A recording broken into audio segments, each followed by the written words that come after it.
Good morning all of you. Here our topic cluster analysis. तो हम आज cluster analysis के बारे में समझेंगे। जो स्टैटिस्टिक्स का टॉपिक है। तो cluster analysis क्या कहता है कि a cluster group is related to set of data, things और objects. मतलब एक ग्रुप है, एक डेटा का, एक थिंग्स का, या ऑब्जेक्ट्स का।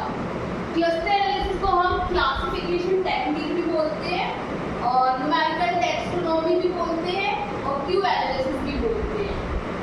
क्लस्टर ऑफ, जैसे example, cluster of stars, just a group of stars that appears to sit together. हमने ग्रुप बना दिए, सिमिलर टाइप से स्टार मिल देते हैं और हमें दिखने को मिलते हैं एक ही जगह, तो हमने ग्रुप्स बना दिए। ऑर्गेनाइजिंग ट्राई टू डू, जैसे अब हम ये तो हमने एग्जांपल ले लिया, अब हम इसे कहाँ यूज करेंगे, जैसे ये आ रहा था यूज का मार्केट टेक्निक्स में। तो यहाँ पे लिखा है कि organising try to group consumers on the basis of their behaviour, needs, attitudes and so on into related sets. मतलब अगर फॉर सपोज किसी कंपनी को अपना प्रोडक्ट बेचना है, तो वो क्या करेगी कि वो पहले जानेगी कि हमारा प्रोडक्ट कौन खरीदेगा, और कौन खरीदेगा उसके लिए उसको कुछ क्राइटेरिया सेट करने पड़ेंगे। तो फॉर सपोज कि किस तरह के लोग हमारा प्रोडक्ट खरीदेंगे, तो कुछ क्राइटेरियाज बनाएंगे, कुछ एट्रीब्यूट्स बनाएंगे और बिहाफ पे पॉपुलेशन की, बड़ी पॉपुलेशन को ग्रुप में आइडेंटिफाई करेंगे, तो उनके लिए ईजी हो जाएगा। मतलब वो इतने शॉर्टन कर रहे हैं अपने प्रोडक्ट को बेचने के लिए, सही पीपल्स फाइंड कर रहे हैं और एक बड़ी पॉपुलेशन से आइडेंटिफाई कर रहे हैं कि हमारा प्रोडक्ट कौन परचेज करेगा। To help to understand this grouping process cluster used to review and create market segment. हमें है रिव्यू, क्रिएट, मतलब एक एनालिसिस देता है।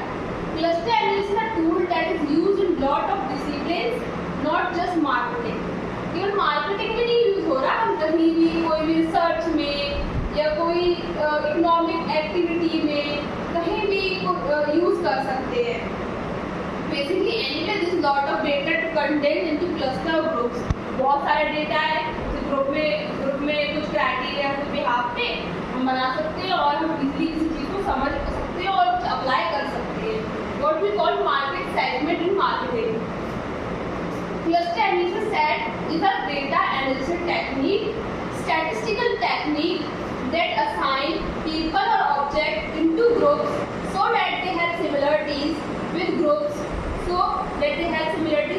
and different between groups। मतलब जैसे ये एग्जांपल है, इसमें क्या है कि ये पहला जो ग्रुप है उसमें जो भी एट्रीब्यूट्स है, जैसे हमने फॉर एग्जांपल जैसे हमने जो एट्रीब्यूट्स बनाए एज पे या इनकम पे, ये हमने सेम कुछ क्राइटेरिया, सेम एज के या सेम इनकम के कुछ क्लस्टर्स बना दिए, एक, दूसरा, तीसरा। मतलब ये दोनों अंदर जो है, जो पॉपुलेशन है वो सेम है, मतलब सिमिलैरिटीज हैं, तो हम उन्हें क्या बोलेंगे, होमोजीनियस। और यहीं पे हम क्या देख रहे हैं, क्लस्टर 2, क्लस्टर 3 में ये दोनों पॉपुलेशन अलग, सभी डिफरेंट ग्रुप्स हैं, तो हमने बोलेंगे हेट्रोजीनियस। अब मैंने ये भी बताया कि यहाँ पे कहाँ हेल्प कर सकते हैं, हेल्पफुल रहेंगी, जैसे करियर प्लानिंग में, जैसे कुछ करियर प्लानिंग बनाने की कुछ क्लस्टर है, जैसे हमने आइडेंटिफाई किया कि एजुकेशन क्या है उनकी, कहाँ 12th पास है, 10th पास है, क्या एज है, कहाँ उनका इंक्लाइनेशन है, किस फील्ड में वो जाना चाहते हैं, तो उस बिहाफ को ग्रुप बनाती है। और फिर ग्रुप बनाने में हमें ज़्यादा ईजी पड़ा उन पर कुछ भी अप्लाई करना है, टेक्निक अप्लाई करना, कि अगर ज़्यादा पॉपुलेशन होती और मिक्सअप होती तो हम चीज़ें नहीं कर पाते।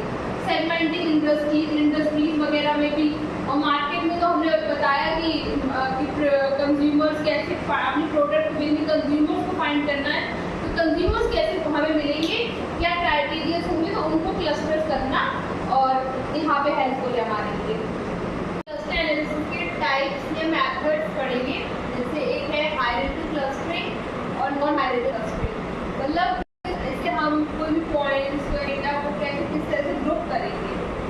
तो एक होता है एग्लोमेरेटिव, और इसमें हम बॉटम टू टॉप अप्रोच अपनाते हैं, और जो हम ये कर रहे हैं इसको एक तरह से बोलते हैं डेंडोग्राम। जैसे हम कैसे करेंगे ये देखते हैं।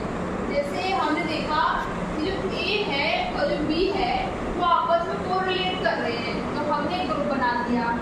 फिर हमने देखा कि सी और डी कैसे कोरिलेट कर रहे हैं, सी और डी और ई भी कर रहा है, तो हमने एक ग्रुप बना दिया। फिर हमने देखा कि ये आपस में ग्रुप कोरिलेट कर रहे, तो हमने एक बड़ा ग्रुप बना दिया।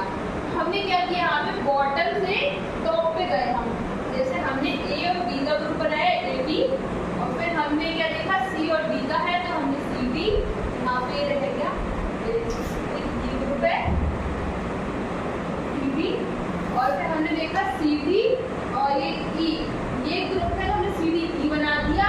और फिर हमने देखा कि ए बी और सी डी ई कोरिलेट कर रहे हैं, तो हमने A B C D E group बना दिया। ये वाला जो हम कहते हैं एग्लोमेरेटिव, एक और होता है डिसीजिव बोलते हैं मे बी इसे।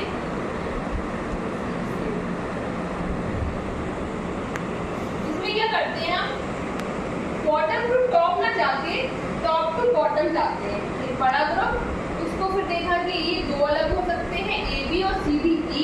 फिर हमने देखा कि ए बी अलग हो सकता है ए और बी। फिर हमने ये देखा सी डी ई अलग हो सकता है सी डी में और ई में, फिर ई हो सकता है और सी डी हो सकता है सी और डी में। ये तो हो गया हमारा हाइब्रिड क्लस्टरिंग वाला। अब देखते हैं नॉन हाइब्रिड क्लस्टरिंग, इसे के मींस एल्गोरिथम भी बोलते हैं। इसमें हम पता लगाते हैं कैसे वैल्यू किस ग्रुप में लाई करेंगे। तो हमने जैसे हाइट है हमारे पास और ये हमारे पास वेट है, तो हम क्या करते हैं हाइट और वेट इनकी कुछ सेंट्रॉइड बना लेते हैं। ये सेंट्रॉइड है 185,70 और एक दो हमने 170 56। तो देखा हमने कि जो हमने दो है उनको हमने सेंट्रॉइड ले लिया। अब हमें ये देखना है कि ये वाला जो है वो किस सेंट्रॉइड में लाई करेगा, इसमें करेगा या इसमें करेगा। उसके लिए फॉर्मूला दे रखा है जिसे हम बोलते हैं इक्विलिब्रियम डिस्टेंस। इसका फॉर्मूला है ये √x0 - xc का whole square plus y0 - yc का होल स्क्वायर। कैसे फाइंड करेंगे ये भी देखते हैं। जैसे हमें इक्विलिब्रियम डिस्टेंस निकालना है इस वाले के लिए, तो हमने क्या किया, ये लिया 168 यहाँ रखा और 185 ये यहाँ रखा और 68 यहाँ रखा और -22 इसे रखा 72। फिर हमने ये हमने निकाला K1 के लिए, इसलिए हमने K1 के सेंट्रॉइड यूज किए यहाँ पे। इसका आंसर आया 17.46 करके। फिर हमने ऐसे K2 लिया, K2 वाले में हम क्या करेंगे XC और YC की जगह हम K2 की सेंट्रॉइड रखेंगे। फिर हमें एक ये आंसर मिला और K2 के लिए ये आंसर मिला, जो कि 4.48 है। तो हम क्या करते हैं यहाँ पे, जिसका वैल्यू कम आती है उसको हम उस ग्रुप में लाया कर देते हैं। जैसे इक्विलिब्रियम डिस्टेंस फॉर थर्ड वाले के लिए K1 में वैल्यू बड़ी आ रही है और K2 में छोटी वैल्यू आ रही है, तो हमें देख रहे हैं कि ये वाला जो है वो जिसकी छोटी वैल्यू आ रही है वो उस ग्रुप में आ जाएगा। किसमें आ रही है, K2 में आ रही है। थर्ड वाला K2 में लाई करेगा, जैसे हमने कर दिया ये सेकंड वाला Q2 में लाई कर K2 में लाई किया। फिर हम इसकी सेंट्रॉइड कैसे निकालेंगे, तो हम ये वाला है इसकी सेंट्रॉइड निकालने का एक फॉर्मूला ये रहा, दोनों के हाइट और वेट को प्लस किया 2 से डिवाइड कर दिया और ऐसे यहाँ पे हमारा ये आ गया। तो ये इसके थर्ड वाले के सेंट्रॉइड हो गए। तो अब अगली बार क्या करेंगे, पहला वाला लिया और जो दूसरा नया आया उसको रिप्लेस कर देंगे जिस ग्रुप से में वो लाई करा था, तो यहाँ कर दिया। ऐसे हम सबके लिए निकालेंगे। फिर हमने यहाँ देखा कि जो 2 है और 3 वाला है वो सेंट्रॉइड इसमें लाई कर रहा है K2 में, बाकी सारे K1 में लाई कर रहे हैं। ये हमने देखा यहाँ पे। तो ये हेल्प है determining the variables, collect data from customers, we use cluster tools techniques. और यहाँ पे ये हमारी ग्राफ भी बनाए, जैसे ये क्लस्टर एनालिसिस के लिए ये डेप्थ दी हुई है, एक इनकम दी हुई है। तो देखा हमने कि हमने ग्रुप बना दिए जिनकी इनकम ज़्यादा है वो कम डेप्थ ले रहे हैं, मतलब कम लोन ले रहे हैं, और जिनकी इनकम कम है वो कम लोन ले रहे हैं, और जिनकी इनकम ठीक है वो उतने बराबर का लोन